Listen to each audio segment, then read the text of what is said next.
மூன்றாம் அதிகாரம். அந்தப்படி மனைவிகளே, உங்கள் சொந்த புருஷர்களுக்கு கீழ்ப்படிந்திருங்கள். அப்பொழுது அவர்களில் யாராவது திருவசனத்திற்கு கீழ்ப்படியாதவர்களாயிருந்தால் பயபக்தியோடு கூடிய உங்கள் கற்புள்ள நடக்கையை அவர்கள் பார்த்து போதனையின்றி மனைவிகளின் நடக்கையினாலேயே ஆதாயப்படுத்திக் கொள்ளப்படுவார்கள்.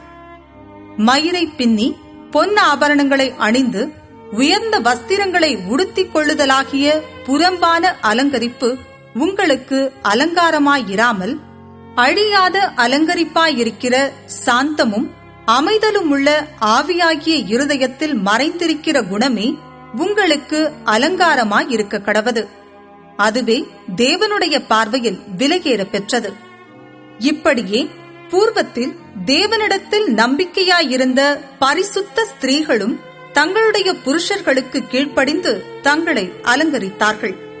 அந்தபடியே சாராள் ஆபிரகாமை ஆண்டவன் என்று சொல்லி அவனுக்கு கீழ்ப்படிந்திருந்தாள். நீங்கள் நன்மை செய்து ஒரு ஆபத்துக்கும் பயப்படாதிருந்தீர்களானால் அவளுக்கு பிள்ளைகளாயிருப்பீர்கள்.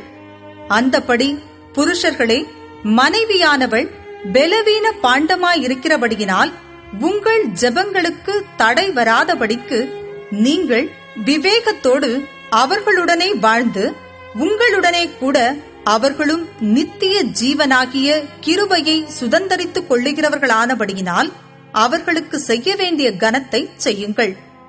மேலும் நீங்கள் எல்லாரும் ஒருமனப்பட்டவர்களும் இரக்கமுள்ளவர்களும் சகோதர சிநேகமுள்ளவர்களும் மன உருக்கமுள்ளவர்களும் இணக்கமுள்ளவர்களுமாயிருந்து தீமைக்கு தீமையையும் உதாசனத்துக்கு உதாசனத்தையும் சரிக்கட்டாமல் அதற்கு பதிலாக நீங்கள் ஆசீர்வாதத்தை சுதந்தரித்துக் கொள்ளும்படி அழைக்கப்பட்டிருக்கிறவர்கள் என்று அறிந்து ஆசீர்வதியுங்கள். ஜீவனை விரும்பி நல்ல நாட்களை காண வேண்டும் என்றிருக்கிறவன் பொல்லாப்புக்கு தன் நாவையும் கபடத்துக்கு தன் உதடுகளையும் விலக்கி காத்து பொல்லாப்பை விட்டு நீங்கி நன்மை செய்து சமாதானத்தை தேடி அதை பின்தொடர கடவன். கர்த்தருடைய கண்கள் நீதிமான்கள் மேல் நோக்கமாயிருக்கிறது, அவருடைய செவிகள் அவர்கள் வேண்டுதலுக்கு கவனமாயிருக்கிறது. தீமை செய்கிறவர்களுக்கோ கர்த்தருடைய முகம் விரோதமாயிருக்கிறது. நீங்கள் நன்மையை பின்பற்றுகிறவர்களானால் உங்களுக்கு தீமை செய்கிறவன் யார்? நீதியின் நிமித்தமாக நீங்கள் பாடுபட்டால் பாக்கியவான்களாயிருப்பீர்கள். அவர்களுடைய பயமுறுத்தலுக்கு நீங்கள் பயப்படாமலும் கலங்காமலும் இருந்து கர்த்தராகிய தேவனை உங்கள் இருதயங்களில் பரிசுத்தம் பண்ணுங்கள். உங்களில் இருக்கிற நம்பிக்கையை குறித்து உங்களிடத்தில் விசாரித்து கேட்கிற யாவருக்கும் சாந்தத்தோடும் வணக்கத்தோடும் உத்தரவு சொல்ல எப்பொழுதும் ஆயத்தமாயிருங்கள். கிறிஸ்துவுக்கேற்ற உங்கள் நல்ல நடக்கையை தூஷிக்கிறவர்கள் உங்களை அக்கிரமக்காரர் என்று உங்களுக்கு விரோதமாய் சொல்லுகிற விஷயத்தில் வெட்கப்படும்படிக்கு நல் மனசாட்சியுடையவர்களாயிருங்கள்.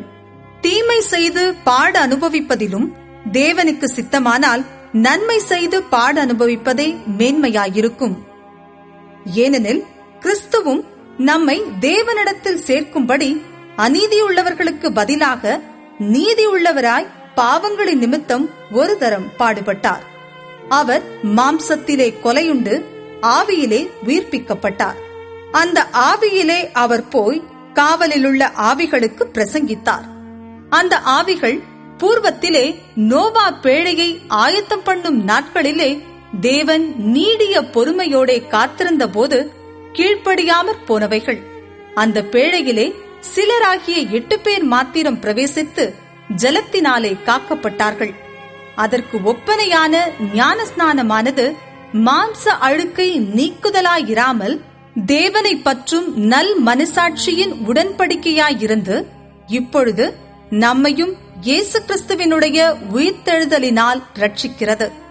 அவர் பரலோகத்திற்கு போய் தேவனுடைய வலது பாரிசத்தில் இருக்கிறார். தேவதூதர்களும் அதிகாரங்களும் வல்லமைகளும் அவருக்கு கீழ்ப்பட்டிருக்கிறது.